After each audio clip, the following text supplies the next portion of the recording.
Scaring the Hoes Volume 1 is coming out soon, and if you're anything like me, the anticipation is greater than Santa shoving his hairy nutsack down the chimney and delivering the presents. Now, one half of the crew of the supposed hoe scarers is none other than the resident old head, Danny Brown, one of the most unique and creative artists ever. I mean, the only rapper I can bear him any resemblance to is Redman, but we ain't 3 trillion years old, so who the fuck cares?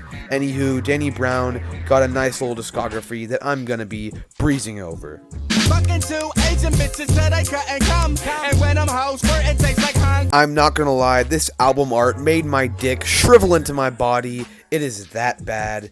But I must say though, it's a great start to the zany and off-the-wall shit that we know Danny cooks up. Of course, it's low-key a little dated, I must say, but the appeal is still there, and Exotic is a fucking hilarious listen. Brown bless the mic like a tight, but about the size of a banzai. Perfection, perfection, it is fucking perfect. This album is kookier than kids that wear bow ties to school. Well, actually, this album does have a pretty beautiful and introspective side to it, and I would say it's very love or hate, but if you are a hater of this album, you're on the same tier as Hitler, Stalin, and the shark that ate Nemo's mom. I think 95% of this album is great. If you were to check out 3 songs, I would say Die Like a Rock Star, Monopoly, and Party All the Time.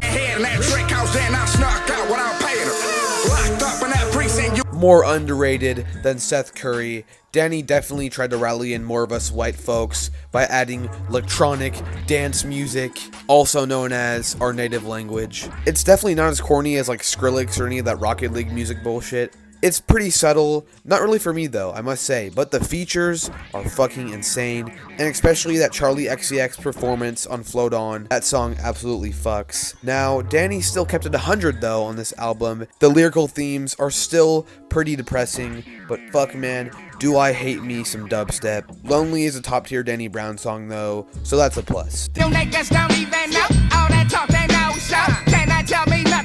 This album is so damn good that I wrote a whole school paper on it. I mean, the man went in debt to give us an absolute masterpiece. He sacrificed having to eat moose knuckles from Burger King so we could listen to When It Rained. The concept is beautiful, and I bet there's 1,000 Fantano clones that are willing to give you a great video on it if you're interested.